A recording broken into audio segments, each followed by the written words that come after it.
This is Building Lifestyles, a show designed to help everyday Australians create a lifestyle that inspires them using property development strategies.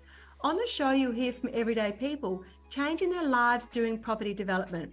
You'll learn from their successes as well as some of the challenges they've faced along the way.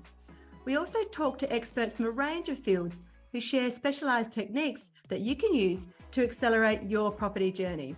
I'm your host, Amanda McEwin, and I'm the founder of the Rising Star Developer, and I'm really passionate about helping everyday Australians build lifestyle using property development.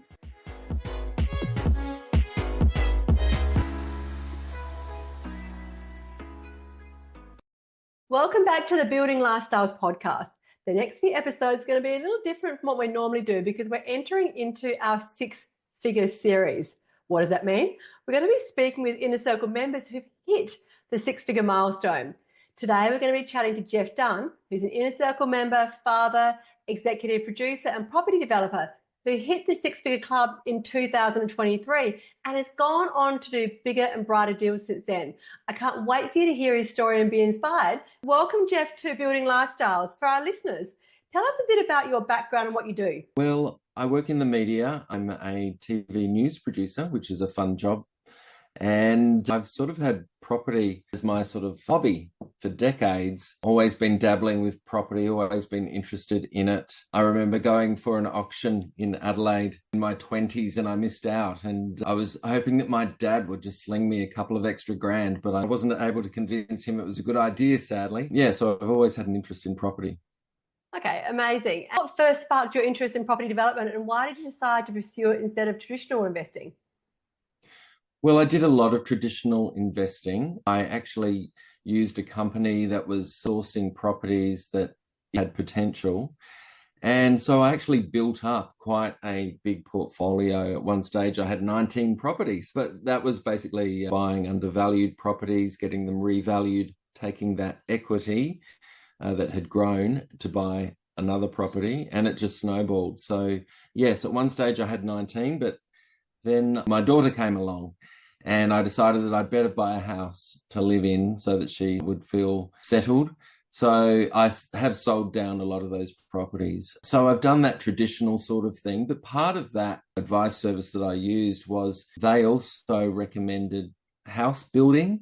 So I ended up building 2 single houses and 2 duplexes along the way as well. They did all the work for me. But I found the whole process fantastic. It just sparked something in me. I was really interested in the whole mechanics of how a property is built, and it really gave me a sense of achievement and a real purpose. It was a hobby that was fun and achieving a lot, and I really enjoyed it. But then I sort of felt like I wanted to go one step further and try small developments because I'd done single houses, I'd done duplexes, and I just wanted to take the next step. And that's when I discovered Amanda and Rising Star. And that's been fantastic. Oh, amazing. So do you want to share a bit more detail about your very first development that you did? And what do you think was the biggest lesson that you learned out of that? Well, my very first house, my very first development was in a place called Riverstone in Sydney's northwest, which is a real growth suburb, a real booming suburb. And I remember it cost me all up $6,000. I ended up selling it for $750,000. I thought that was a pretty good deal. And and I really had a great pride in the product that we built. It was a good house, 3 bedrooms upstairs, a double story with a nice big yard as well. So yeah, I was really proud of my first project, and it really sparked an interest and encouraged me to move on. And were there any hiccups or any learnings that came out of that project? There weren't really too many hiccups. It was a really smooth process. I was very lucky. There are always a few sort of changes that are going to add, a few dollars here and there, I think, a few variations, as they're known. Yeah. And so I might have up-specced a little bit here and a little bit there just to get a nicer product. But yeah, I was very lucky. I had a good builder. Sadly, he's since gone bust, but we won't mention that. But at the time, he did a really great job, and yes, was fantastic. So having had a few more years under your belt and a few other projects under your belt since then, if you reflect back to your very first project, would you have done anything different? My first project I wouldn't have done, but another I wouldn't have done differently. Sorry, I'll start that again.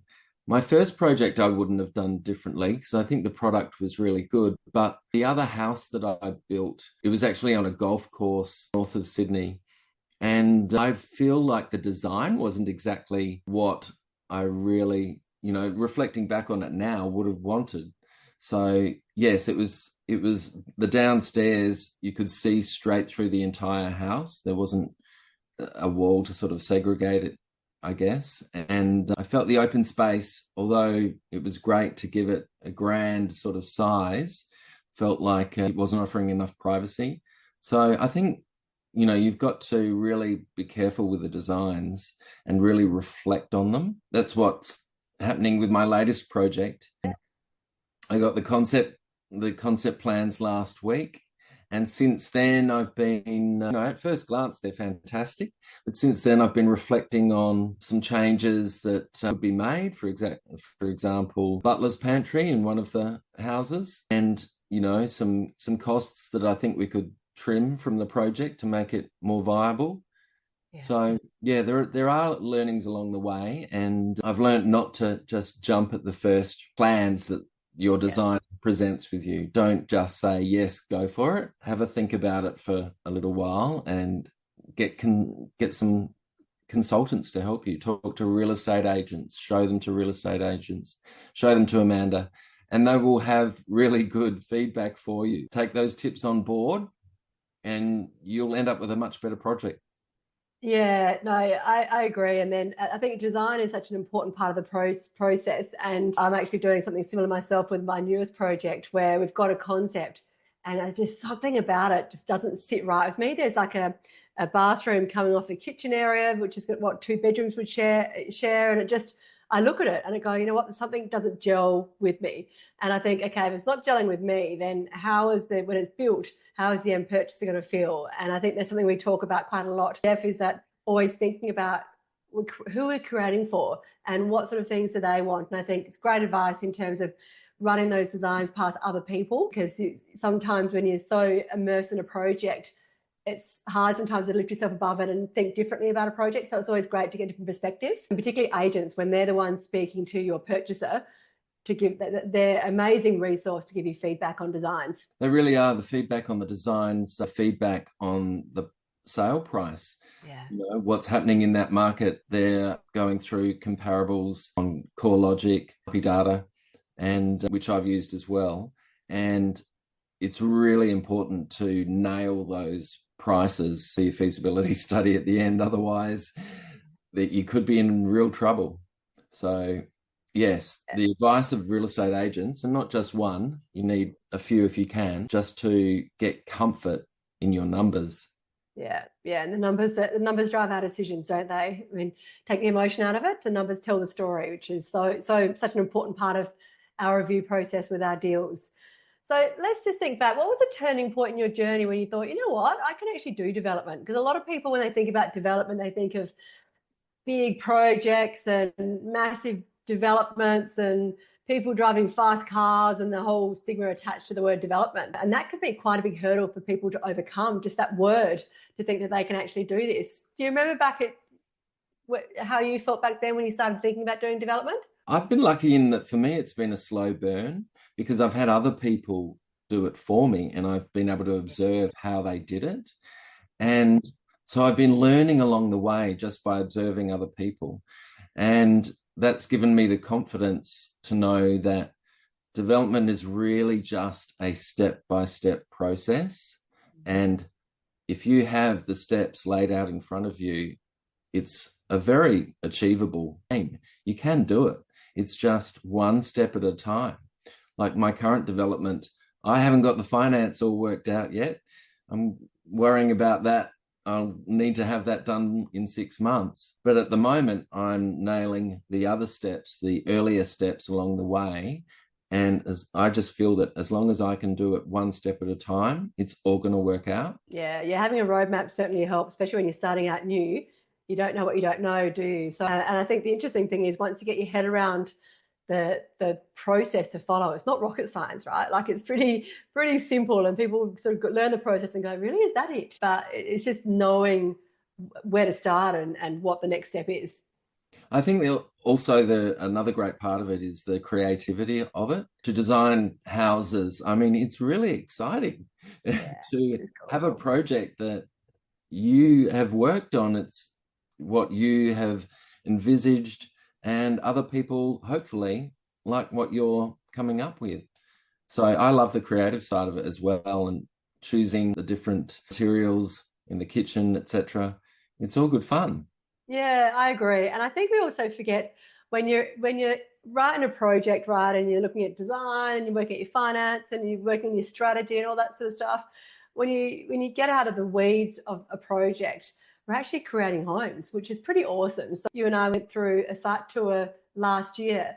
Like when you're driving around, you're going, hang on a second, I built that and I built that and I built that. And it's pretty awesome to think, you've created these homes where people are living in and creating memories. So I think sometimes that gets a bit lost in the detail of what we do, that we're creating homes, which is pretty amazing. It is, and it's a really good feeling. It's lovely to see. I remember my very first project, and I sold it to a young couple with a child, and I was really stoked that I had built their home, and they loved it. They wanted to live there, and yeah, it was wonderful. It was a wonderful feeling. Yeah, it certainly is. And I think there's a lot of people who are new to development forget that part. So it's always nice to remind people of what you're actually creating outside of just the numbers and the design and that sort of stuff. So you've been part of the Inner Circle since February 2021. So almost a year since we first started. So how have you felt that being part of the Inner Circle has helped you on your journey? Well, the great thing about the inner circle is that you can always reach out whenever you've got a problem, you're losing sleep over. You can always reach out, and there are people who've got so much experience within the group that you can always have your question answered. And it's also so encouraging as well. It's great if you post something, a development that you've reached a new stage or whatever, and people will say, hey, great job. It's the camaraderie, the encouragement along the way that I find invaluable. It's so great. Really Yeah. lovely people. Yeah, so true. That's something that I'm very proud about the community that we've created. And when you're doing development, it can be quite a lonely journey, right? Because you're sitting in front of your computer and you're doing all those amazing things. You're creating a new home and you design, you're choosing specifications and working on your finance. But quite often it can be a solo journey unless you've got, working with your partner. But to be part of a group where you can actually celebrate the milestones. And we've spoken about this before, where you get to the end of a project and you bank a six-figure profit and it hits your bank account. Like you can't really go to the family gathering or your friends and go, guess what? I just banked like $250,000 today. How awesome is that? They'll be looking at you going, yeah, okay, you're a bit of a wanker. But, being part of a group where everyone gets the journey that you've been on and knows, the ups and downs that you've gone through and knows how big a milestone that is, to be in a group that actually then celebrate that success with you, I think is really, really special. It really is. It's a community of like-minded people. Yeah. And I don't really have any friends who are doing the same thing. And so I can't share everything with them. Whereas the friendships that I've developed within our community, I can tell them what I'm up to and celebrate those milestones and celebrate their milestones as well. Yeah. And we're all in it together, and people understand you, which I think is so fantastic. And especially in the serious group, I've developed such wonderful friendships, and everybody is just so encouraging for each other, and it really helps. Yeah, it absolutely does. It keeps you motivated when you have those weeks where you just think, like, God, is this even worth it? To know that you've got people who've got your back or have been through a similar journey that can really support you. Just helps you get over those roadblocks so you can keep moving forward. Mm. So you joined the Six Figure Club in 2023. So for those who don't know, once a year inside the Inner Circle community, we have what we call a six and seven figure club. And it's just a milestone that we celebrate. So anybody who's banked a 6 or 7 figure profit in the previous 12 months, we celebrate their success. And it's a great opportunity for members to be able to share how they actually hit that milestone and their journey that they've gone along the way. And then we get to celebrate the fact that you've hit that big financial milestone as well. So Can you share with the listeners, what was the project that got you there, and how did I actually feel hitting that milestone? This is the one in the Hunter Valley, the duplex that I'm currently building. And they're both 4-bedroom, 2-bath, single parking. And yeah, it's going to be finished in a few months, I think, the way they're going. It's meant to be August, but the frame's already up. And so they're motoring ahead. I think it's going to be ready early, and I'm nearly ready to go on the market to sell both sides. I've already had an agent call me and tell me that she has a possible buyer who wants both sides. It's a family who want, two lots of the family living together, either side.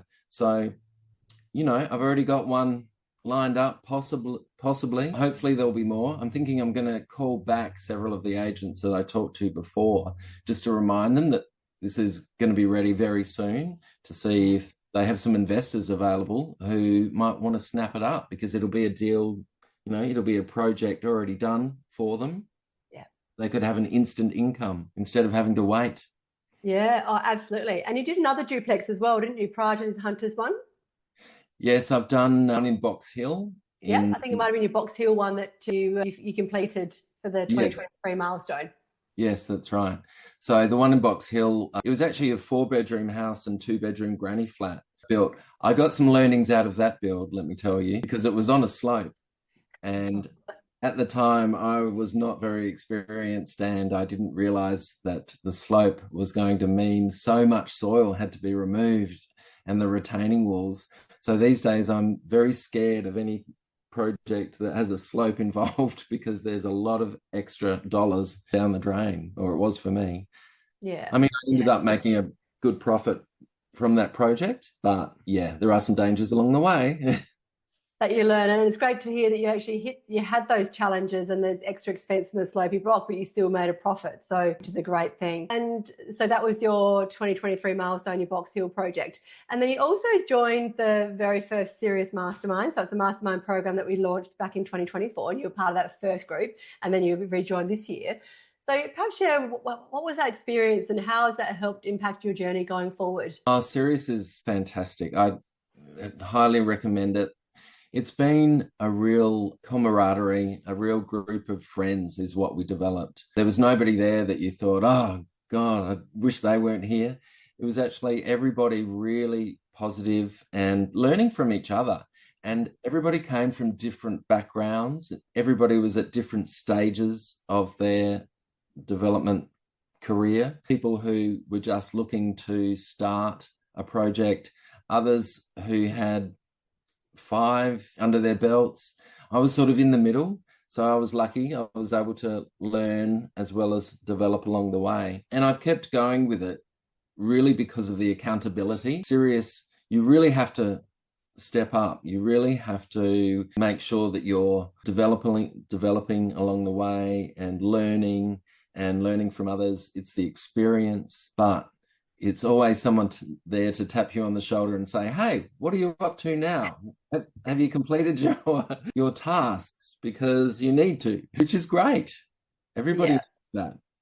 Yeah, and we certainly do that, don't we? We make sure that anything we're focusing on for the month ahead is really in alignment with what we're trying to achieve either that month or part of the year as well. And I think one thing that really blew me away from last year's group is, when I look back, I asked every single one of you, why do you want to be part of Serious, and wrote it down. And then to get to the end of the year and see, every single one of you hitting that milestone, I think it was amazing. So it was an incredible journey. And yeah, given it was my first year of doing the mastermind, it was pretty special to see the camaraderie and the connection between you all, and also just seeing you all accelerate. It was very exciting. And you came up with some fantastic speakers as well that really expanded our minds, I think. Really concentrate on not just on development, but our lives and our lifestyle, and expanding our opportunity, really reflecting on what we do with our lives and the purpose of our lives. So the people that you got to come along and talk to us were fantastic in that respect. Yeah, and that was our monthly masterclass that we do. And my whole philosophy and philosophy behind this podcast as well is it's about building lifestyle. So property development is a vehicle. So that's why certainly everything that I try and do, I weave in elements of building lifestyle, because we do property development, not just for property development, right? Is to create a lifestyle that inspires us to get control over our time and have the financial means to live a life that inspires us. So yeah, so no, they're a lot of fun, and we've got some amazing speakers this year as well. I can't wait for you to meet them all. So what would you say has been your biggest challenge in property development so far, and how have you overcome it? I think maybe self-doubt is probably the biggest thing to overcome, the fear of losing everything, I guess. So that's why you need someone to hold your hand. I certainly have. I've needed someone just to know that you're always there if I need advice on anything. Yeah. And Al's there as well, and he's a finance guru, and I'm going to be needing him very soon. Yeah. But yeah, I think just having enough confidence in my abilities is really probably the most difficult thing for me to deal with. But some things have clicked in my mind, and other people mentioned it to me in the Serious group as well. Carly said to me probably about 2/3 of the way through last year, Geoff, you've changed. You're on board with it now. You get it now. And she noticed a real change, which was the loveliest thing for her to say to me. And I felt it in my mind, that my mind had clicked. I had moved to a stage where I know I can do it. It's step by step, and I have all the support in the world. So that's the value of Sirius for me. Yeah, you so do. And the most valuable real estate we have is the real estate between our ears. So to work on that, and it's also been so beautiful for me to experience those shifts that I've seen in you all. And it's interesting. Often they come from the simplest of conversations.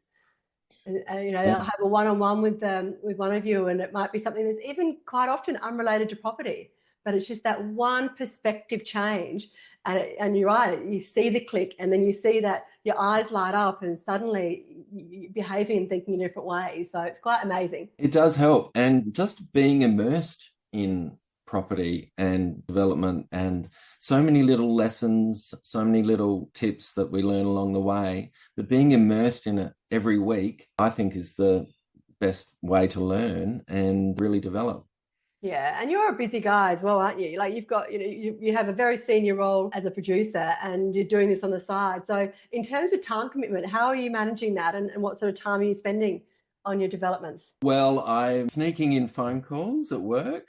Don't tell anyone. Lunch breaks. I'm constantly checking emails as well. So I've just taken the decision that I really need to, fit property into my lifestyle, into my work as well. I work hard at my job, but I'm able to fit in calls and emails during the day at work. If I go to lunch and just quickly fire off an email or two or make a call, that's fine. I'm lucky enough to work 4 days a week, so I have Fridays when I'm able to really buckle down and make sure that I'm ticking off my tasks. So yeah, I'm lucky in that respect. Yeah, having that flexibility. It's also intentional, isn't it? It's having to choose. We've all got the same 24 hours in a day. So it's how we choose to leverage time as much as possible to get where we need to get to. That's right. I mean, if you're able to swing a 4-day-a-week job instead of 5 days, if you're able to get it, I'd highly recommend it, because it gives you another day to concentrate on your property while your 6-year-old is at school. So what are the common mistakes that you see other people making when it comes to property development, and how do you think they could possibly avoid it? I think some people race into it too quickly and perhaps think that it's going to be simple. It's not simple, but it's a process, and it's a process that you can master with a step-by-step instruction. But yeah, I feel like some people rush into it too quickly. They could get in trouble, but with a helping hand, they can do it. Yeah, definitely. And I see that too sometimes, because when people, quite often when they decide to do property development, they overcome that mental hurdle to even think about doing it.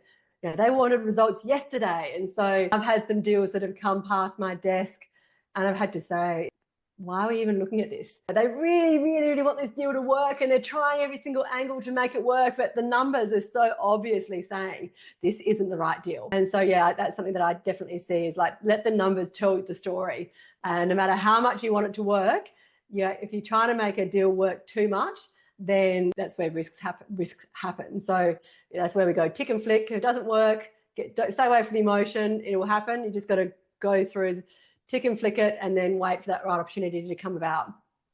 Absolutely. And I think the whole tick and flick process is so important. I've spent so many hours on realestate.com.au just clicking on different properties and discounting them for different reasons. They're not big enough, they're too slopey, or the frontage isn't big enough. So I've spent a lot of time doing that. And that is a real lesson, is that you just need to move on until the numbers work. Just keep churning and churning, and talk to agents. Turn up to opens, talk to agents, because they do call you when they have a property that they think might fit. They sure do. And I remember when I very first started this whole property journey, and I was looking for a development site, and there was this corner site. There was a house at the front. I could have easily just subdivided it and renovated the front and then sold off the back block of land. And I remember it was going to auction, and I spent 3 or 4 weeks on this deal, just trying to make it work and looking at every single type of option. And anyway, I was so immersed in this one deal. I went to auction and missed out. And it's like, hang on a second, like I've wasted 4 weeks now where I was just so consumed in this one deal because I really, really wanted it to work. And so that was very much a lesson for me that, take the emotion out of it, like have a look at a deal, but then also keep other deals flowing in at the same time. And if it doesn't work, the deal has to prove itself to you, not you prove yourself to the deal. It really does. And it's also a great weapon to have in your back pocket when you're negotiating with a real estate agent, to say, yeah, this deal's okay, and I'm interested, but only up to this price. I've got something else that I'm looking at as well. And that really motivates them to get you signed up. Yeah, definitely. Great negotiation technique, that's for sure. So if you were starting from scratch, is there one thing that you would do differently? Wow, if I was starting from scratch, I think one thing I would do differently would be to go through the material more often. So go through the modules, but then go back and do it again. I feel like that's on my list of things to do yet again, is to just go back and really absorb all of the material and make sure that I've understood everything, the whole process.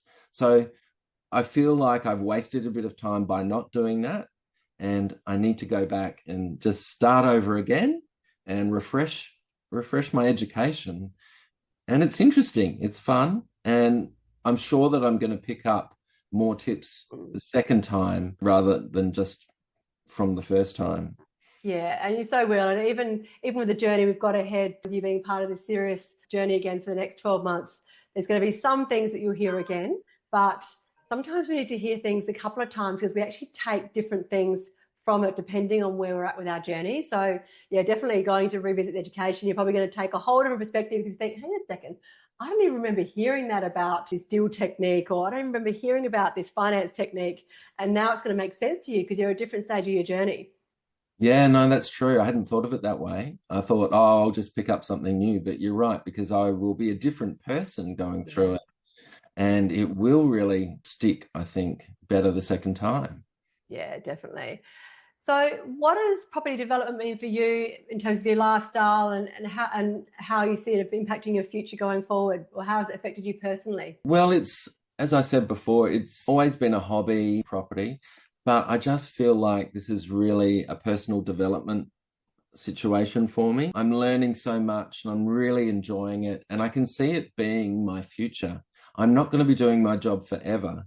I really feel that it is going to be my future, and I can make a living from it, and I can pay off my mortgage, which is substantial being in Sydney. So yeah, I really see this as my future, and I feel like it's going to be in the next 2 or 3 years that I might be able to make a switch.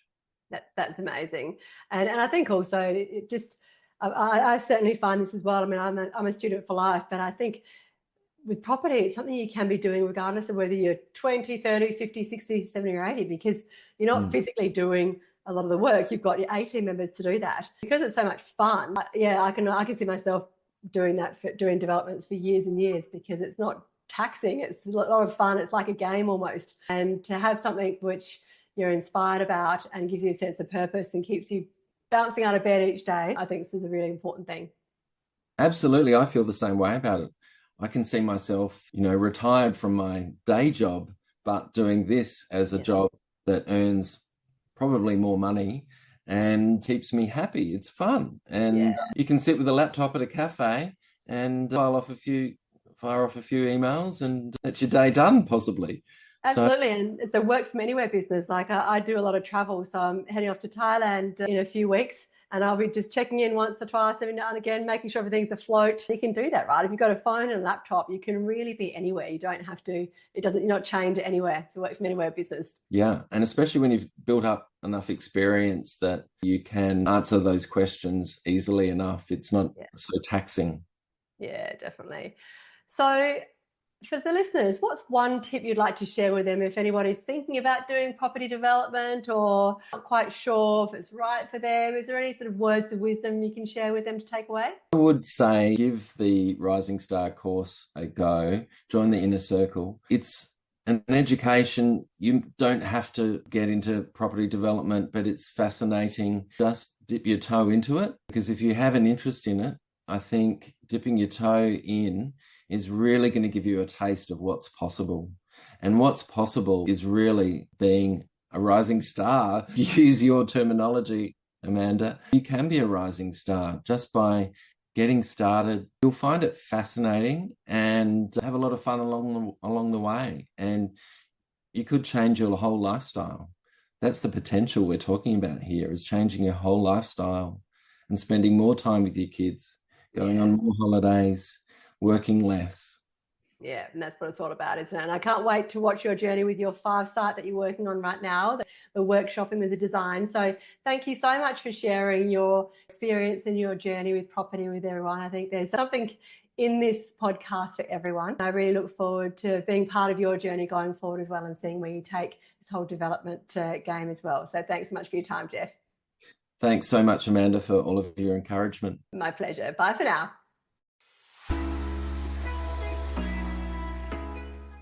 Thank you so much for listening. This is Building Lifestyles, a show designed to help everyday Australians create a lifestyle that inspires them using property development strategies. This podcast was produced by the Rising Star Developer. We've been helping Australians realise their financial and lifestyle goals since 2020. We play a pivotal role in educating, supporting and celebrating the goals and successes of our students and our community. To find out how we can help you realise your property, wealth and lifestyle goals, head to our website www.risingstardeveloper.com.au. To make sure you don't miss an episode of Building Lifestyles, be sure to subscribe to and follow the show in your favourite podcast app. And while you're there, leave us a 5-star review, as it really helps others find the show. I'm Amanda McEwin, and we'll be back next episode with more tips on how you can build your lifestyle.